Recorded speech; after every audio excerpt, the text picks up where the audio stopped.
Ok, ny zavatra hojerentsika androany zany miala am'le resaka filozofika be tsika diditra zavatra terre zavatra fantatra kokoa zavatra mikasika maha-olombelona kokoa sy ny fiainantsika olombelona dia melohan'izay a izy nareo mitovy amina tia zavatra ohatry tony mandra-pisokatra ty izy nareo tia zavatra ohatry tony chocolat mety misy fanantenana ho an'izay nangataka mety ho mahazo mantsy rehefa avy eo dia atsangany any tanana izy moa ty chocolat atao amin'ity trano ty ataoko hoe bar chocolaté ohatry ty ole zay ao amin'izay ary tsika zay fotsiny tsy meko le izy fa za ty be andreny verina kely tsika aminatao hoe ratsy zany tsy hijery tsontsika satria efa lazaintsika hoe mystère opaque le izy dia tsy andany rondoa hoe avaiza zany kanefa nitanjony gasy mahay mamaky baiboly dia tsy atonga anao hereare rehefa mivoaka eto tsy dia antanin'olona ate anao débat dia izesitenao hoe ay dia hainareo zany le valiteny hoe mystère opaque zany ry namana fa aza mieritreritra zany a tsy zay le tanjonatsika eto zany fa tena fantatra hoe avaiza le ratsy a dia amin'ny fiainantsika kristianina tena misy ny ratsy ary ny ratsy matetika tsy victime ny ratsy fotsiny tsika fa tsika mihitsy koa manao le ratsy dia efa maninona zay azonareo le izy nanontany anareo aho hoe iza nyty chocolat na nangatanantsika izy zany tsika hoe tsara zany fa raha seoko an'ity nareo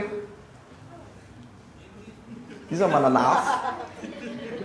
izy ireo manana hafa misy hafa any amlahy dina ny tonga dia ao an-tsaitsika tsara ve sa tsara ny tsigara ratsy tanareo zany de manière générale ny olombelona mahay hoe tsara sy ratsy iresaka ny genesis toko fahatelo mankitsika zao dia eo tsika hijery an'le hoe fahalalana ny tsara sy ny ratsy mbola hita ao arinao zany fa iresaka kely an'izay fotsiny aho hoe tsika tonga dia miteny matoatsika tia chocolat dia satria tsara zany ny chocolat e matoatsika miteny hoe sigara ratsy dia ratsy zany le izy fa raha miteny statistika aminareo fotsiny aho tamin'ny 2024 8 millions isa-taona eo statistique ny OMS miteny hoe maty ny sigara vokatry ny sigara zany ratsy ny sigara effectivement ratsy ny sigara rehefa misoratra eo amin'ny pakena sigara hoe mahafaty anao io fa ho an'ny zalahy ihany fa le bar chocolaté ndraiky tsy tena misy miteny finy re tsara reny any midy malalaka eo amin'ny score etsy tsy apitetsy nareo raha te hividy fa ataontsika hoe 2 millions fotsiny e efa nanao statistique indray ny OMS 2 millions eo a maty tamin'ny 2019 saiko hoe za ve mibetsaka indrindra fa zay aloha ny recensé officiel hitako tao amin'ny page ny OMS fa miteny anareo aho fa ny olona voany diabeta causeny sy le ohatry tony fotsiny fa ny sucre dia eo amin'ny 400 millions de personnes eo tamin'ny 2010 izay raha tsy diso a jereo a mety tsy mikaozy fahafatesana direct le izy a fa ny saitsika tonga dia efa manavaka hoe ny sigara ratsy dia ny chocolat tsara hoaniny tsara ao am-bava effectivement ahoana zany ny fomba hijerentsika inona zany atao hoe ratsy marina tokoa e satria hijery an'le originale ratsy tsika ahoana ny fomba hahafahantsika midéfinir hoe tia zavatra tia ratsy tia zavatra tia tsara dia tsy ampiasa saina be amin'izany tsika farahoana manokana dia izay le rarandrindra tao amin'ny saheteny ny olombelona ny eritreritra naka an'izay pouvoir zay sy nametraka hoe tia tsara tia ratsy dia nieritreretin'ny mifanety taminazy le voankazo voarara dia izay no jerentsika amin'ny ankapobeny baiboly rehefa miresaka zavatra ratsy dia tsy tena hoe ratsy foana ny tena teneny ny fafahotana ny vocabulaire ampiasain'ny baiboly zay mahatonga antsika kristianina io foana ny ao am-bavantsika hoe avy nanota tsy hoe avy nanao ratsy fa avy nanota zay avy nanao ohatr'izao mpanoty iny fa tsy hoe mpanao ratsy ny tena fitenitsika ary zay mihitsy ny vocabulaire ampiasain'ny baiboly hoe fahotana fa raha miteny anareo fotsiny hoe inona ny fahotana dia mety hitanisy tsika mamon'olona mandainga zay marina tokoa ve verina miteny fototra kely tsika ampiasain'ny teny grika na ny testamenta vaovao dia misy hoe amartia eo akaikin'izay indray ny teny hébreu dia rata ny fiantsonay azy a imbetsaka be 1150 fois izy eo amin'ny nouveau testament dia 600 fois eo mahery mety mihoatra mety latsaka kely ny fiverenan'io a rata io sy ny rasinina ny resaka ny hoe fahotana inona ny définition andreo mamijery anina kely nareo dia ny tena dikan'io hoe manqué zany hoe ny raha te zavatra ianao misy zavatra tsy tratranao misy échec tao anatin'ilay izy zany hoe misy tanjona ao anatin'ilay définition dia tokony ikendra ny tanjona io ianao a fa teny amin'ny sisin'ilay izy dia tsy tratra dia rehefa tsy tratra iny a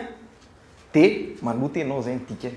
tafiditra ao anatin'ity rata ty ianao zay ty amartia ty ianao zay a dikan'izany io inona le tanjona nefa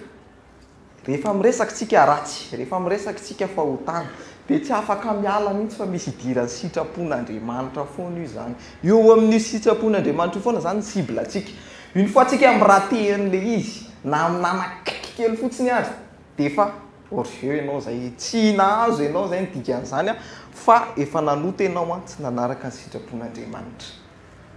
dia zay no jerentsika andrany iny avy ny atony mahatonga antsika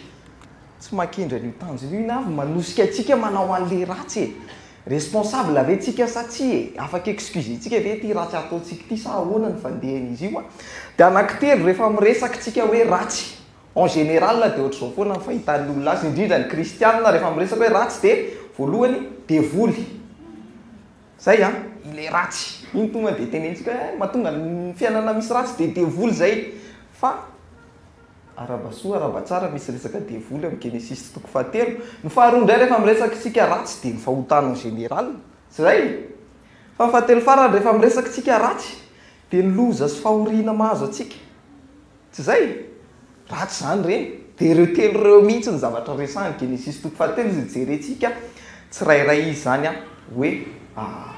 inavy a dia avaiza izy io a satria araka ny teneniko teo tsy resaka zavatra filozofika tsontsika dia eritreritra hoe mety ohatrany ahoana nafahantsika mijery izany hoe avaizany ratsy zany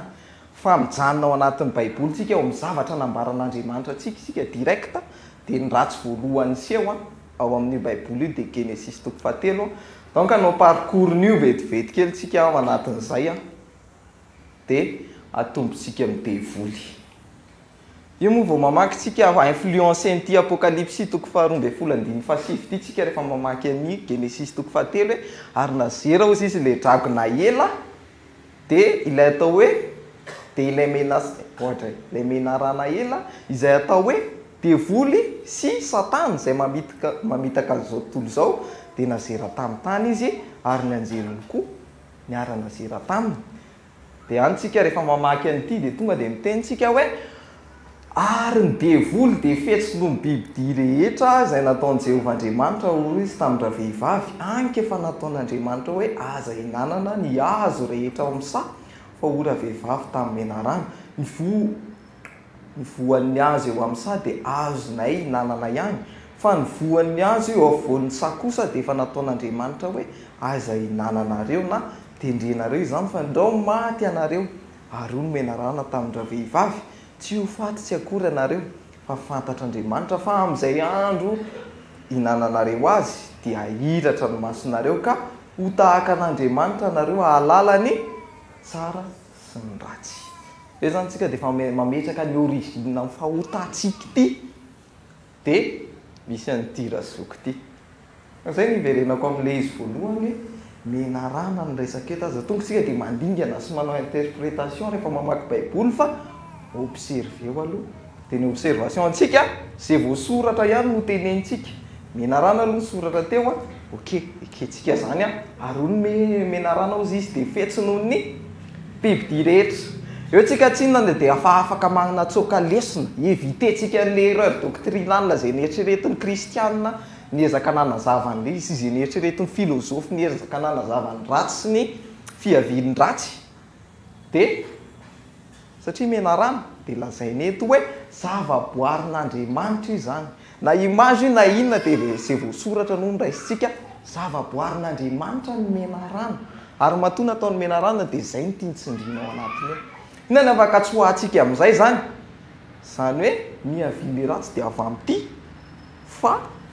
tsy afaka hieritreritra dualisme mihitsy tsika hoe tamin'ny voalohany dia nisy Andriamanitra ary tamin'ny voalohany ihany dia nisy koa ny satana na ny ratsy niaraka tamin'Andriamanitra tsisy azany ao anaty baiboly tsisy devoly sy Andriamanitra manao bras de fer zany hoe araka ny tenen'ny tsioro fa io voasoratra zavaboarin'Andriamanitra ny menarana donc sofotsika tanteraka levitra dualisme rehetrarehetra izay manao ingeonga tsara sy ratsy fa tsisy an'izany Andriamanitra ny lehibe indrindra vao manoratra ny Genesis toko voalohany ary tamin'ny voalohany Andriamanitra nahary ny lanitra sy ny tany zay point barre fa manana karakteristika hafa kely izy io dia io fetsy noho ny biby rehetra manana hafetsena zany hoe rehefa mampiasa nyity terme hoe fetsy izy dia tsy sagesse tsy le sage tsy endry tsy fahendreny fa hafetsena entina mitaka zay nananan'le devoly dia ho hitantsika eo daholo ny conséquence an'izany sy ny effet an'izany ao aorianao rehetrarehetra hoe ahoana ny vandeha iza le alaim-panahy vao mamaky ny Genesis toko fahatelo tsika dia ohatrany hoe resa contrat any Eva sy le devoly fotsiny dia zay afaka zany raha lehilahy fa mety any ambadibadika any ve izy sa natsoina ve izy rehefa hinana direct aloha dia raha vehivavy fa rehefa mamaky tsara ny tenysika dia misy hoe ianareo aho miverina iny betsabetsaka io verset 2 à 3 tamintsika namaky teo tsy mantenen'Andriamanitra anareo ve ohatr'izao azahoaninareo sy ohatr'izany dia amin'ny teny fotsitra io ny tena hita tsara fa rehefa mamaky version ana baiboly hafa koa nareo dia mahita ny hoe ianareo ny resahana eo zany hoe eo koa zany raha lehilahy amin'io miresaka io fa rehefa manao tantara fotsiny Mosesy dia tsy nandray anjara izy tsinona dia tsy voasoratra zany ny anarany ao zany izy roa reo zany nalaina ny devoly fanahy tao anatin'izay inona amin'izay ny fakapanahan'ny devoly inona ny tiany atongavana ao anatin'izay exagération aloha voalohany indrindra angy veo izy fa efa nataon'Andriamanitra hoe aza hinananareo ny raha azo rehetra eo amin'sa tsy tena fanontaniana loatra fa ohatrany hoe manao ohatrany hoe mba manao remarque ay ve ohatr'izao ny andro ay ve aniny ay ve dia iny koa avy raha vehivavy ay zao zany tokony ataontsika fa ny tena tiana tongavana amin'io dia hoe faire passer Dieu pour le méchant tsy azonareo hinanana mihitsy ny zavatra rehetrarehetra io Andriamanitra zany ny ratsy fanahy satria tsisy azoko ty anakay ny zavatra mivoa rehetrarehetra ao amin'sa dia tsisy azo hoanina zay le fikan'lery dia ny tanjona dia mametraka an'le Andriamanitra mpamatsy lasa Andriamanitra mpanao didy jadona eo aloha zany le fean'le zavatra tiany devoly atao fa hitantsika hoe izy rehefa ao aorianao inona ny dikan'io zavatra io dia miteny izy amin'ny Eva hoe arovo le Andriamanitra ao io arovo le Andriamanitra ao dia zay ny antsony Bonhoeffer le izy la première conversation sur Dieu raha misy ny théologie anina voalohany zany dia Eva satria izy hanao théologie sy hiaro an'Andriamanitra amin'izay dia arovo zay le fikany devoly zay miteny izy zavatra anankiray mety diso kely exagérena kely ny fanakaikikaiky amin'ny sitrapon'Andriamanitra dia inona le insiteny arovo ny Andriamanitra ao ny tena tiana tongavana amin'io dia ampiasay le coco erovana an'le Andriamanitra dia iny Eva fa maikamaika ery ok arova tsy maintsy arova antsika Andriamanitra dia zay ny raran'olombelona voalohany ary hitantsika tamin'ny lazo tantarain'ny tsioro teo zay hitantsika tamin'ny tantarain'ny Landau teo zay fa niezaka niaro an'Andriamanitra ny olona Eva nanomboka an'izay dia haitsika le erreur mivoaka tao anatin'le izy effectivement tsy hitantsika le izy fa lasa misy karazana doctrine be deaibe sy hevitra be deaibe mivoaka miainga avy aty amin'ny sain'olombelona ary zay le fitaka devoly zany dia mampitodika anao tsy amin'Andriamanitra fa mampitodika anao amin'ny tenanao hoe za nienjana za afaka miaro an'io Andriamanitra io za zavaboary tsara indrindra nataon'Andriamanitra za manana coco ary fetsoloa elahy io bibilava io iza dia zay le fitaky ny devoly ao anatin'io atonga antsika hiaro an'Andriamanitra fa ny ilan'izay hoe Andriamanitra hitantsika ny toyany ny fahotana na ny antsoina hoe péché originel zany hoe fomba nidiran'ny ratsy teto amin'izao tontolo izao na fomba nidiran'ny fahotana teto amin'izao tontolo izao no jerentsika ao anatin'ity teboka manaraka ity dia misy teboka anankiefatra ao anatin'izay jerentsika ny teny karakteristika ny ratsy karakteristika amin'ny fahotana hoe ohatrany ahoana tsika matoy io tsika lasa manota io tsika lasa manao ratsy io tsika antsoina hoe de nature pécheresse io dia zay no jerentsika ao anatin'ity resaka fahotana sy péché originel ity ao io izy io io dia hitandra vehivavy fa tsara fihinana ny azo sady mahafinaritra maso dia nohaniny dia nomeny koa ny vadiny a inaviny zavatra azotsika jerena ao anatin'io. Voalohany rehefa miresaka ny fahotantsika na ny karakteristika ny fahotana dia ao anatin'izay tsy fahatokiana tanteraka an'Andriamanitra. Raisitsika daholo re frazy eo tsy hoe tsy fahatokiana an'Andriamanitra fotsiny fa tsy fahatokiana tanteraka an'Andriamanitra. Inona ny dikan'izany rehefa aveo ho hitantsika na malimantsy izy aroa raha vehivavy tamin'ny menarano ny voan'ny azo eo amin'ny sady azo hinanana ihany fa ny voan'ny azo io eo voan'ny sakosa dia tsy dia nataon'Andriamanitra hoe azo hinananareo na tendrenareo izany fandro maty anareo. Dia ho menarana tamin'ireo vehivavy tsy ho fatsy akoho nareo fa fantatr'Andriamanitra fa amin'ny andro hinanareo azy dia ahiratra ny masonareo. Miresaka tsy fahatokiana an'Andriamanitra dia voalohany mazava indrindra tsy fahatokiana ny teniny. Tsy fahatokiana ny tenin'Andriamanitra io exagération. Ary izay le nataony Eva tsy mba niteny hoe ok andraso anontaniako Andriamanitra hoe tena izay tokoa ve? Namorona tao an-tsainy izy tao anatin'ilay izy. Dia inona ny fifatohan'le ao an-tsainy Eva? Le aza, le didy, aza hinananareo. Kanjo exagéren'ilay izy hoe aza maninona koa? Aza tendrenareo. Tsy isy ao anatin'ny didin'Andriamanitra mihitsy izany tany izy nanome didy tao amin'ny Genesis 2:2 azo hinanana fotsiny ozy izy ny hazo io. Na nianika teo ary izy tsy nampaninona an'Andriamanitra izany satria tsy ao anatin'izay le didy. Fa tellement ny olombelona tia lalàna sy tia manaraka lalàna sy mahita mety sy tsy mety dia fantoka tamin'izay izy dia nampino hoe aza tendrenareo izany zavatra izany.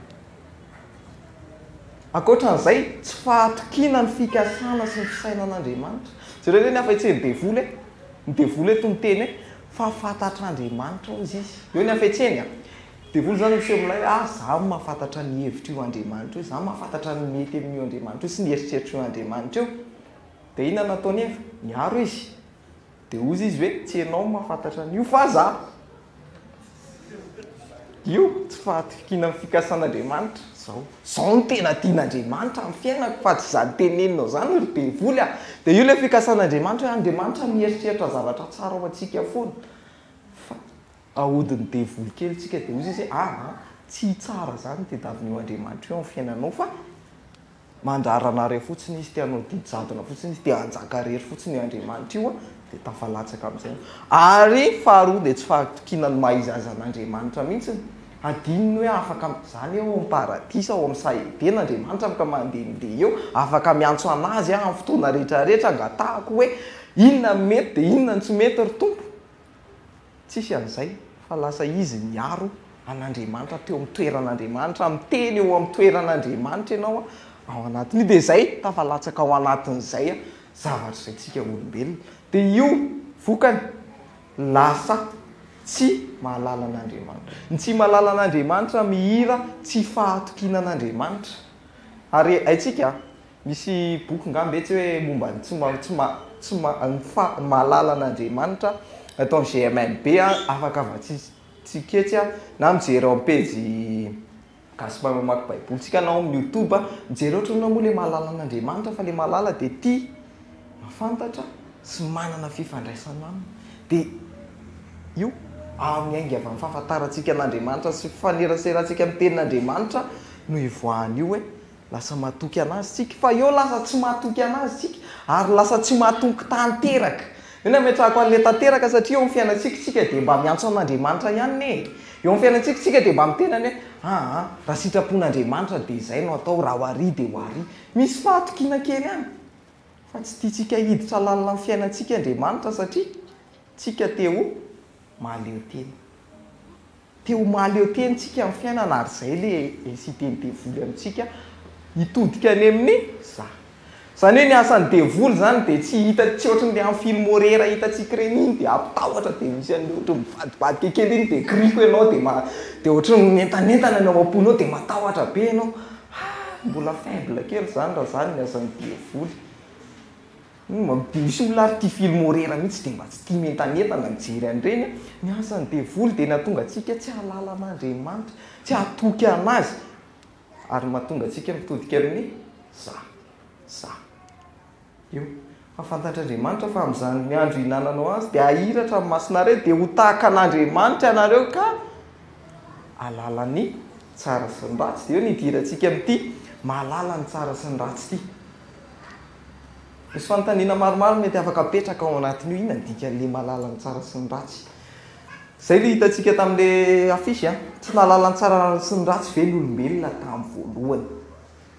sa mbola tsy mazava le mahalala ny tsara sy ny ratsy mahalala ny tsara sy ny ratsy ve mira hoe manavaka ny tsara sy ny ratsy de ty tsara de ty ratsy sa inona natao hoe tsara de inona natao hoe ratsy zany ohatran'ny abstrait be zany resak'andriamanitra sy ny resaky ny devota zany hoe ahalala ny tsara sy ny ratsy de inona zany le atao hoe mahalala ny tsara sy ny ratsy de matetika ny interprétation atsika voalohany ny ao an-tsaitsika voalohany sy ny ao an-tsaiko tamin'izany namaky an'ity voalohany a de natao hoe mahalala ny tsara sy ny ratsy de manavaka ny tsara sy ny ratsy fa tsy ny tombony io zavatra io raha manavaka ny tsara sy ny ratsy ny tian'andriamanitra tenenina amin'le mahalala ny tsara sy ny ratsy eto satria ahoana moa ny ampossible an'izany hoe nasian'andriamanitra olona tao amin'ny sahetena de niteneniny hoe ty azonao hinanana de ty tsy azonao hinanana nefa io olona io a tsy mahalala zay amboniny tany akory tsy mahalala akory hoe iza ny tsara iza ny ratsy robot zany tsika olombelona joroatra zao fotsiny de zay donc tsy afaka nifidy akory izy ny hinana raha ohatra ka hoe manavaka ny tsara sy ny ratsy ny resahantsika eo zavatra ohatry ny impensable be zany hoe tonga eo ianao de tsy ny olona miforon'andriamanitra de tsy mahay manavaka akory hoe tsara ve ty sa ratsy ty problématika be io donc tonga de écarté-tsika ty satria faussé ny zavatra rehetrarehetra ao baiboly sy mikasika n'olombelona ary mikasika an'andriamanitra mihitsiny amiditra amin'ity anankiray ity tsika zay maharesy lahatra an'andrindra be dehibe raha fa mamaky commentaire nareo mahita hoe zao solution an'io zavatra io fa tiany naharesy lahatra an'andrindra de miresaka ny autonomie morale zany hoe enao ihany mifidy ny morale anao hoe ty mety amiko na ty tsy mety amiko ty ny tsara na ty tsy ny ratsy mifidy maka décision amin'ny tsara sy ny ratsy zany ianao de nilazan'ny théologiana azy de hoe io tsara sy ratsy io de atsony hoe idiome juridique zany hoe io fampiasa rehefa any amin'ny andray décision ny mpitsara de ozy izy hoe melika ianao na tsy melika ianao mety ny zavatra nataonao na tsy mety ny zavatra nataonao a de mendrika an'izao sazy zao ianao satria zao zany le natao a zao le ratsy natao a idiome juridique ny antsony an'io de ohatr'izay ty tantara kely ty a amin'ny Genesis a toko fa 4:15 ty a resaka ny Labany io de ozy izy hoe de namaly Labana sy Betuela ka nanao hoe avy tamin'i Jehovah nisehony zany zavatra zany ka tsy mahazo milaza teny aminao zahay na tsara na soa miverina ihany zany io a io tsara sy ratsy io tsara na soa ratsy na soa tovy ihany io amin'ny teny grika fa amin'ny teny hébreu azafady fa ny andikatsika anazy fotsiny somary miova kely inona ny tiany lazainao anatiny io rehefa mpanambady any izy ty zanaka anankiray ty Isaka ho an'ny Rebeka sa Israely de ozy izy i Labana tsy midika zany io teny Labany io hoe tsy mahazo milaza teny aminao izahay na ratsy na soa zany efa tsisy ambara tsony zay efa lasany ihany moa ny zanakay ka atao ahoany tsy zay ny tiana tongavana amin'io fa ozy izy hoe efa Andriamanitra ny mamevady anazy de tsy manana décision tsony a zarainjanany mihitsy ny ary tsy afaka iteny tsony na interféré ao anatin'ny décision napetraka Andriamanitra hoe mbola omena ihany ve zany le zaza sa tsy omena itsony de hitanareo anatin'izay le izy mametraka an'le décision le pouvoir de décision ty resaka tsara sy ratsy ty de ohatr'izay ihany koa ny amin'ny mpanjaka rehefa nahazo n'le hoe manavaka ny tsara sy ny ratsy Solomona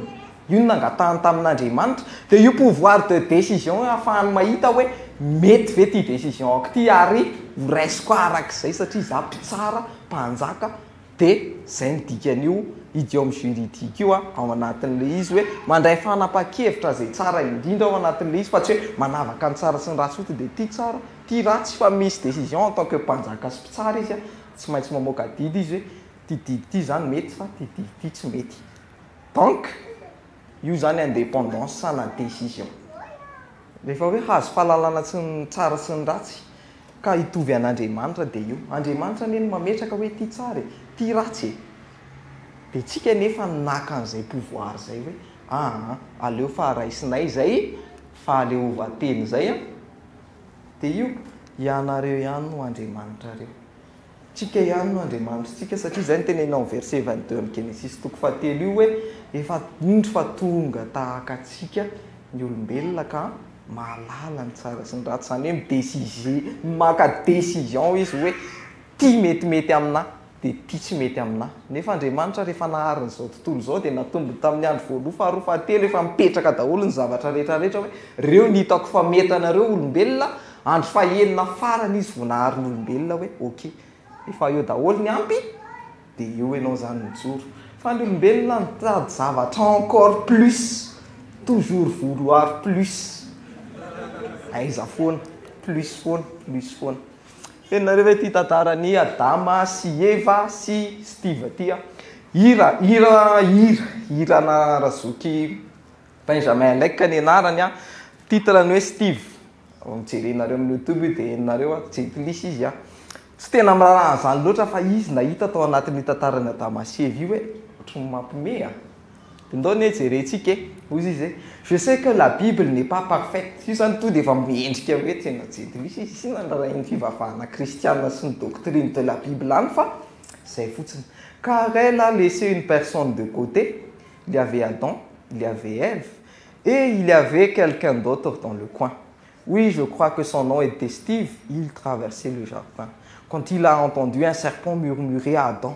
prends le fruit, il est bon pour toi. Steve a dit: excuse-moi, ça, je sais que ça ne me regarde pas, mais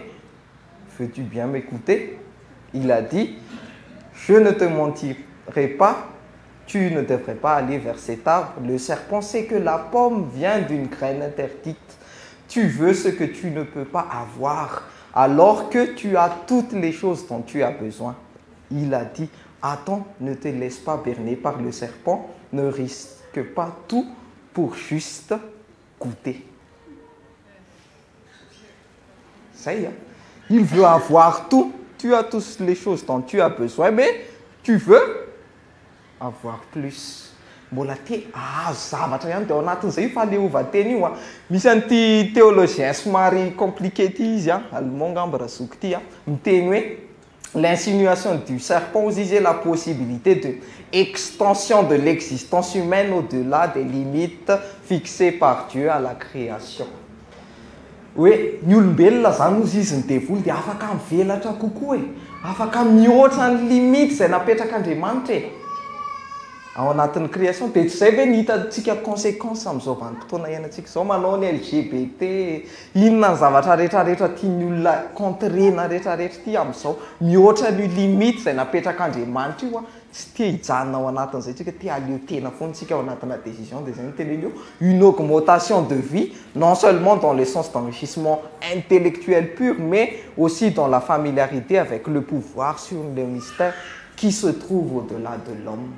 Te hihoatra n'le izy foana, te hafantatra tsika noho io te hafantatra io mihitsy ny angalin'le fanontaniana hoe avaiza ny ratsy, satria te hihoatra n'le izy tsika, te hafantatra an'izany tsika, te hanana fieritreretana oatra an'Andriamanitra tsika hoe raha mba fantatsika marina tokoa moa hoe avaiza ny ratsy, raha mba fantatsika marina tokoa moa ny secret an'ny fiainana mandrakizay, raha mba fantatsika marina tokoa ahoana ny mba tsy hahafaty atsika, te ho petraka amin'le toeran'Andriamanitra tsika. Simple kokoa ny tenenany azy eo hoe je veux autre chose que ce que tu veux pour moi, je veux me libérer de ta tutelle et je ne veux pas être dépendant de Dieu. Io ary io le atsotsika hoe io le convoitise napetraka ny devoly tao anatintsika. Fa io mametraka ny responsabilité ny asan'ny devoly dia tsy naka an'le paoma dia any sesefo iny sesefo any. Ny asan'ny devoly dia le manakitikitika fotsiny. Tsika tsy mahatoky tanteraka anazy. Le tsika lasa mifantoka amin'ny tenantsika dia te hanana fahaleovan-tena amin'Andriamanitra tsika, dia eo amin'izay miditra tseratra amin'izay le moi, ny egoako sy zasy ny ambition sy ny convoitise rehetrarehetra izay insatiable dia miaraka amin'izay dia iny tafalatsaka ao anatin'iny tsika. Dia rehefa tafalatsaka isika dia tonga amin'ny tsy fankatoavana amin'izay. Satria hitandray vehivavy fa tsara fihinana ny azo izy sady mahafinaritra amin'ny maso dia nantaza ny voka ny hinanany dia nomena ny vadiny izay fa dia nihinana koa izy. Eo zany tsika io dia miainga avy amin'ilay tsy fahatokinan'Andriamanitra ihany. Efa tsy matoky ianao, efa tsy matoky ianao hoe tsara ny antony ametrahan'Andriamanitra an'io a c'est pour ton bien raha miteny izy aza hohaniny eo. Tsy natoky tanteraka an'izay ny olombelona. Ary natokin'ilay teny devoly izy mbola afaka manao zavatra plus ianao e. Dia io le tsy fankatoavana io le fahotana, dia le fahotana io le miteraka fahafatesana rehefa avy eo. Nataon'olona zany dia tsy mihaino feon'Andriamanitra fa ny feon'ny laingy. Inona ny feon'ny laingy eto hoe io tsy fankatoavana io dia mitondra fitahiana ho anao. Zay ve nataontsika rehefa tsy mankatoa an'Andriamanitra tsika? Mbola mifandresy lahatra aloha le ao anaty. Atao sa tsy atao? Atao sa tsy atao? Fa raha ataony dia misy an'ity tromolay le izy raha atao dia iny ianao fa hieny koa nefa Andriamanitra miteny izy efa manino ianao mandravana an'io Andriamanitra, ianao mihitsy le méchant anatin'ity tantara ity, ianao mandrarandrara zavatra tiako atao nefa tsy avelanao anao an'ilay izy dia tafalatsaka tsika sika. Iny mety hitondra fitahinanao mety ne io e, manalana amin'ny problème sasany iny antony anaovako an'io zavatra io e, dia miroboka ao anatin'ny tsy fankatoavantsika dia any zany. Jereo tsara ny contraste an'le io verset io ary hitandra vehivavy izy fa tsara fihinana ny hazo sady mahafinaritra ny maso ary hazo matsiriritra hahendy. Fa nefa rehefa niteny Andriamanitra tany amin'ny toko faharoa dia ozy izy hoe ary nampandroiny Jehovah Andriamanitra teo amin'ny tany ny hazo rehetra izay mahateiza sady tsara ho fihinana. Ny hazo rehetra no lazain'Andriamanitra fa mampijery tsara fihinana daholo amin'io Genesis toko faharoa io. Fa napetraka fotsiny io misy hazo ny fiainana dia io misy hazo fahalalana tsy ny sara sy ny ratsy. Fa rehefa aty amin'ny toko fahatelo aty izy dia mivadika indray ny tantara hoe ty indray ny tsara ty le mety aminah ty le oke ty le mahasoa azahoako fitahiana amintsika. Efa tsy mankatoa dia maninona amin'izay maty. Ary inona natsoina hoe maty? Tafasaraka amin'Andriamanitra. Misaraka amin'Andriamanitra ianao zay dia io izy nahiratra amin'ny mason'ivo izy mivady satria fantany fa mitanjaka izy dia nanjaitra ravina viavy izy ka nataony sikina ho azy ary nandrehan'i Jehovah izy azy Jehovah Andriamanitra nitsangatsangana teo amin'ny say izy rehefa ho hariva ny andro ary lalehilay sy ny vadiny nihery ny tavan'i Jehovah Andriamanitra tao anatin'ny hazo tao amin'ny say ary Jehovah Andriamanitra dia niantso an'ilay lehilahy ka nanao taminy hoe aiza moa ianao dia hoy izy nandrehanao tao amin'ny say aho dia natahotra aho satria nitanjaka ka dia nihery. Hoy izy iza moa no nanambara taminao fa nitanjaka ianao efa nihinananao va ny hazo izay nandrarako anao tsy hinananao? Dia ora lehilahy ny vehivavy izay nomenao namako izy nanome anahy ny voankazo dia nihinanao. Dia indray Jehovah tamindra vehivavy inona no nataonao izao? Dia ora vehivavy le mena rana namitaka ka dia nihinana. Efa tantara efa haintsika loatra io rehefa hatrany mbola kely dia mianatra an'io fanko tsy tena misy zava-baovao be ampitaiko aminareo satria niafina tamin'Andriamanitra ny olombelona rehefa nanota. Fa jereo kely fa mampime an'ity fiseho an'ity zavatra ity. Zao fiseho an'ity fisarahana amin'Andriamanitra ity dia misy état de mal-être aloha. Ny mpanota rehetra dia ohatr'izany daholo mal à l'aise ny mpanota. Tanareo ohatry le sensation ohatry misy tsy metimety mihitsy anenatiko izany dia tratra an'izay mihitsy reto voalohany ny enatra fa maninona menatra satria ny olona mahita hoe aika tsy tsara daholo ny zavatra nataon'Andriamanitra. Rehefa ninana an'ilay voankazona izy tsisy voakitika mihitsy apparence physique aloha iteneniko io tsisy hoe voaninana dia iny fa misy mivodivody be ny vatako. Toute façon tsy niteny an'izay aloha zany ny tenin'Andriamanitra tao anatin'ilay izy. Tsisy hoe hita amin'ny apparence fa eritreretra fa miainga avy aty foana le ratsy avy aty amin'ny saintsika foana io dia tsika no mideside hoe iza mitanjaka tika ka tsy mety. Ary ao anatin'io fitanjahako io misy zavatra tsy mety nataon'Andriamanitra ka tokony ho takomako. Inona fa manana an'izay daholo nareo? Misy zavatra mety teneninareo, misy zavatra any amin'ny vatanareo tsy tianareo aseho masoandro mihitsy fa vokatry ny fahotana daholo zany arato ny tena problème an'io io zavatra io enatra io. Fa avy eo matahotra matahotra an'Andriamanitra lasa miafina misitaka an'io Andriamanitra io dia io fisarahana io tena hoe tsy te halala an'Andriamanitra, tsy te hifandray amin'Andriamanitra, tsy te hifampitakosina amin'io Andriamanitra io dia mbola zay foana ny ainatsika jusqu'à maintenant tsy te hitakosina amin'io. Mahafinaritra anahy ny tenenin'izay mpampianatra anankiray izay David Schutz ny anarany hoe Andriamanitra ozy izy dia tahaka ny elefanta. Elefanta ao an-tranontsika ohatran'ny animaux domestika fa elefanta zany ompianao ao an-trano e. Imagineo ne zany e misy elefanta ato iompy elefantatsika ato mety tsy omby ngamba seza fa tonga dia difotry ty trano ty. Zay mihitsy ny tiana tongavana io Andriamanitra io dia tia miditra amin'ny fiainan'ny olona ary jereny daholo ny atsipiriany rehetrarehetra hoe aiza le tsy mety fa ny olona nataon'olombelona dia tia nohatry ny sakakely sy alika kely Andriamanitra hoe etsy amin'ny coin etsy ianao alika sy sakakely dia eo ianao tsy te hifandray be loatra aminao a rehefa mila câlin dia atsoka ianao dia amby anana kely aloha safisafy kely dia ay leo andanandray. Ohatr'izay tsika amin'Andriamanitra te hitakosina miafina amin'Andriamanitra tsika rehefa miteny hoe impliqué 100% amin'ny fiainanao Andriamanitra me contrôle 100% izy matahotra tsika rehetrarehetra. Inona zany hitrangavana rapitra dia ahoana zany Andriamanitra tokoa hoe teny hitondra amin'ny fiainantsika nefa zay mahandriamanitra anazy matahotra tsika ary avy eo manamely teny tsika. Mijeran'le eto ambony antsika dia ohatry ny mampimey be ny zavatra tenineniny valiteny nomeny Adama hoe ozy izy dia hoy izy nandrehanao tao amin'ny sah dia natahotra satria nitanjaka. Mety hoe de manière logique sy rehefa mamaky anazy de manière naturelle tsika dia ozy izy tsika hoe tombony zany nitanjaka izy fa en fait afen'le izy hoe natahotra anao satria normalement raha tena mijeritsika avec réponse logique satria nohaniko le hazo noraranao fa manafiny izy satria misy fanamelohan-tena ihany ao diso faute fa tsy te admettre an'izany dia zay ny tongavantsika amin'ity fisehoan'ny faharoa ty hoe misy sentiment de rivalité amin'izay hoe rivalité amin'Andriamanitra aloha voalohany indrindra satria lasa mamadika an'le fahamarinantsika avaditsika menatra koa le vehivavy indray ny akoizeny le zavatra tsara nomen'Andriamanitra azy indray ny teneniny hoe io mihitsy ny fototry ny ratsy dia miala ndraikitra izy. Zay daholo presque zay daholo tsika rehetrarehetra ao anatin'ny tantara io miala ndraikitra tsika ao anatin'le ratsy dia io tsy avelako mahazo ny contrôle total amin'ny fiainako zany Andriamanitra iny kidonana iny kiatra fa etsihetsihany izy. Sarotra be zany miompy éléphant ao an-tanàna zany loko tsy miompy an'Andriamanitra ao an-tanàna fa alika kely ihany mety. Hiditra amin'izay tsika amin'le fahatelo fofarany Genesis toko fahatelo andininy fahasivy ambin'ny folo vokatr'izay zavatra rehetrarehetra zay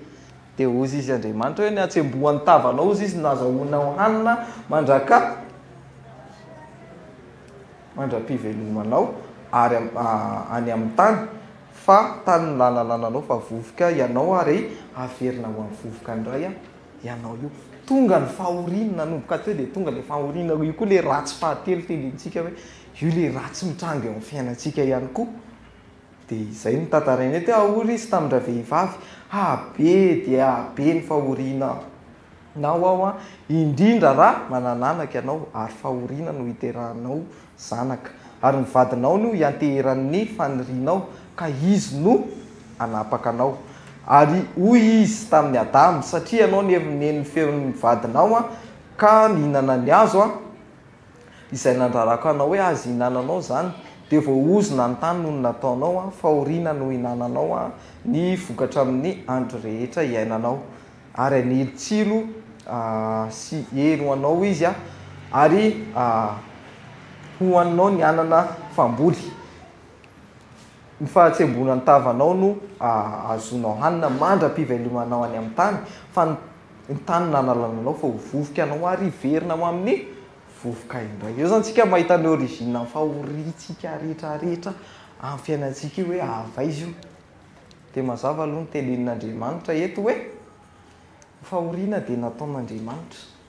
fa eo le difficulté an'izy Andriamanitra ve mamela ny ratsy eo amin'ny fiainantsika Andriamanitra ve misorsa ny ratsy eo amin'ny fiainantsika fa zay le ny antony anomboako an'le izy tamin'le resaka sigara sy bombo teo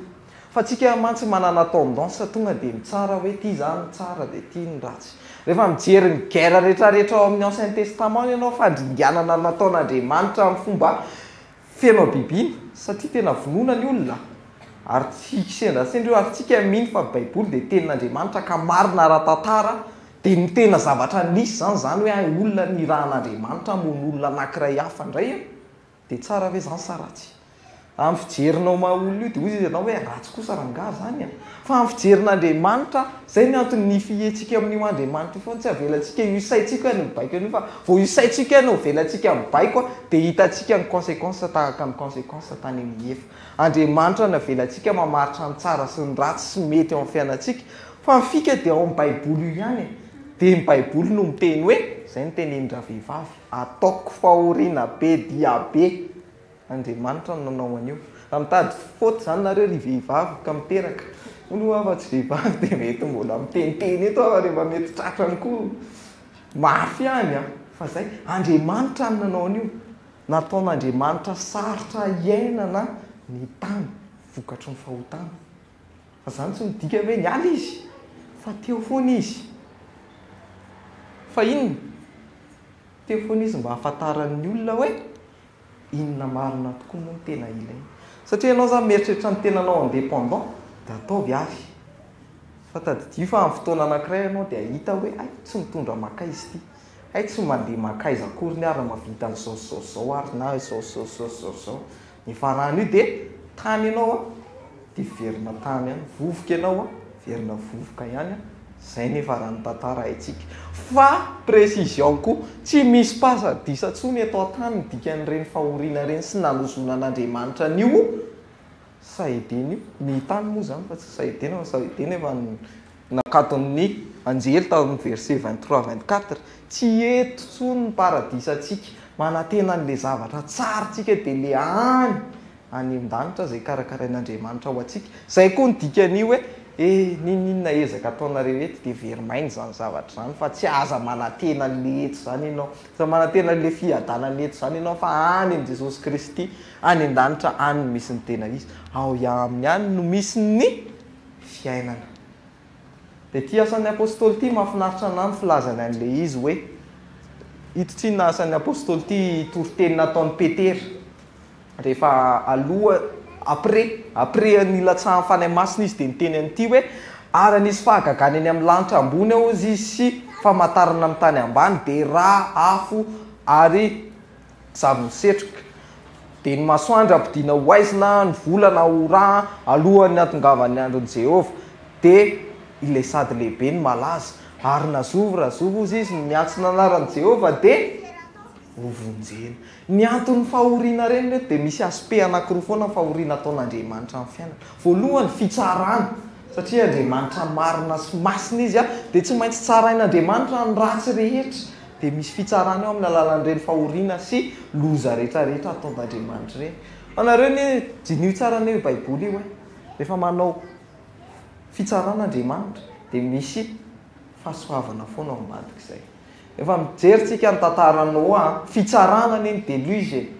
fa nisy fahasoavana sy fampanantenana famonjena après an'iny zay Noa mihitsy ny tao anatin'le samby fiara. Jereo koa ny tantaran'ny zanak'Israely fitsarana ny Egyptiana ny hoe aroloza fandringanana olombelona nataon'Andriamanitra tamin'io fa ny fahasoavany dia entiny amonjena ny zanak'Israely zany. Dia ohatr'izay ny tantara io, ohatr'izay koa ny tantara tamin'ny Joely ho avy ozy izy io andron'i Jehova io ary loza no ahazo satria ireo ny zavatra tantarainy eo fa nazovo izy no iantsona anaran'i Jehova dia hovonjena. Ny tanjon'ny fahoriana dia izay tsy hahatonga anao hiteny hoe avaiza ary ty ratsy ty, tonga dia tafalatsaka ao anatin'ny tentation an'ny devoly ianao hiezaka maly an'izay fa ny tokony ataontsika ao anatin'iny dia miantso ny anaran'i Jehova mba hovonjena. Ary ny famonjen'Andriamanitra dia amin'ny andro atongavany rehefa miverina amin'ny lanitra Jesosy Kristy satria izy efa niteny hoe tsy eto ntsony ny paradisanao fa eto amin'izao tontolo izao ianao nahita fahoriana sy loza fa any an-danitra ianao no mahita an'le tena fiainana miaraka amin'io Andriamanitra. Fehany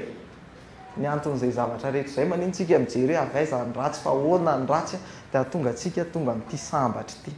sambatra ny olona ozy izy zay maharitra ny fakapana ataony devoly amintsika zay ataony nofotsika amintsika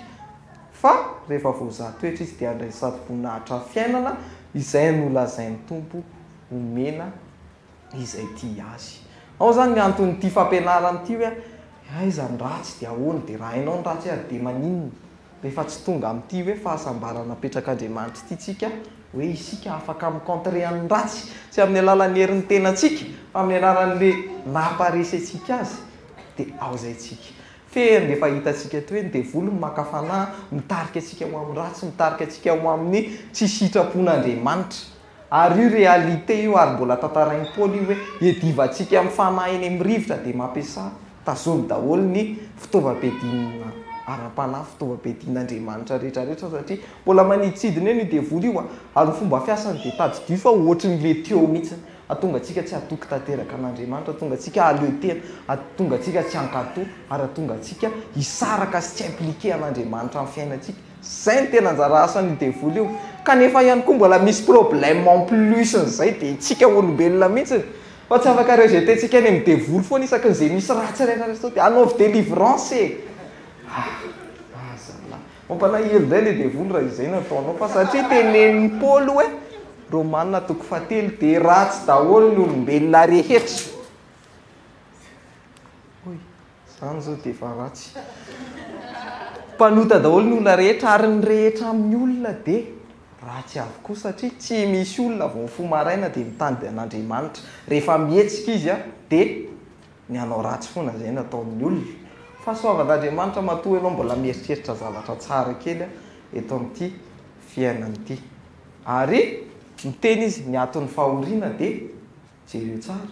fitsaran'Andriamanitra aloha voalohany fa ihany koa misy fahasoavan'Andriamanitra ao ambadik'izay dia aleo zay no jerentsika sy banjintsika hiantso sy hiankina mpiankina amin'ny fiainantsika amin'io Andriamanitra io isika. Avy aiza ny ratsy dia manazava ny Efesianina hoe anareo izy dia loveloma fombola matin'ny fahadisoanareo sy ny fahotanareo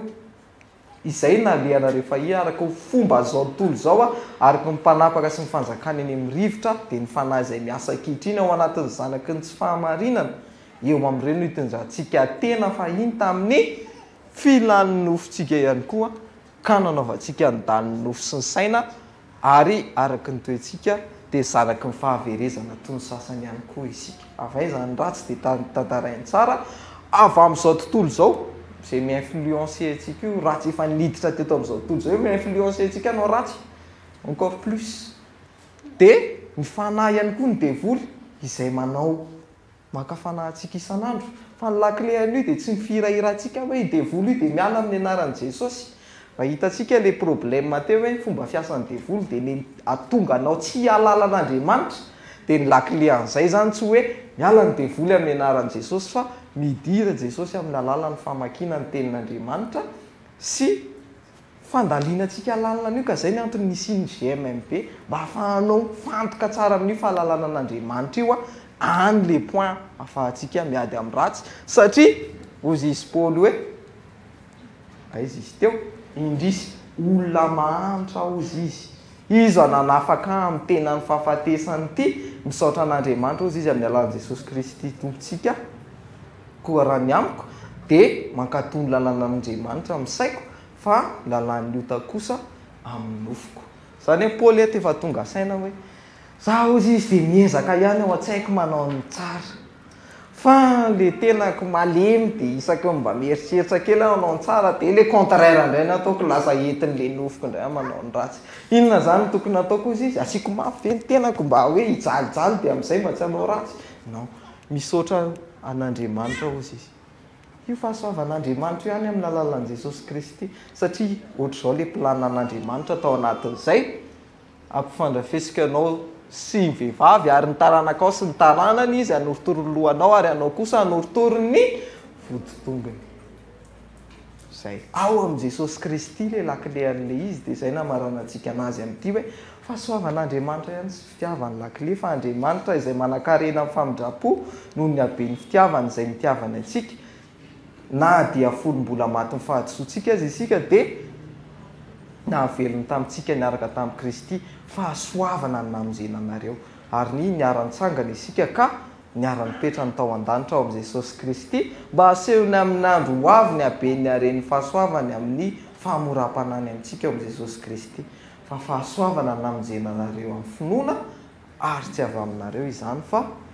fanomezana avy amin'Andriamanitra. Hoana ny alantsika amin'ny ratsy? Tsy possible zany raha mbola olombelona no famandray ianao, fa Andriamanitra ihany mavita manala an'io dia ny finoantsika ny teniny sy ny asa nataony teo amin'ny hazo fijaliana ihany. Zay ihany ny solution. Tsy possible zany.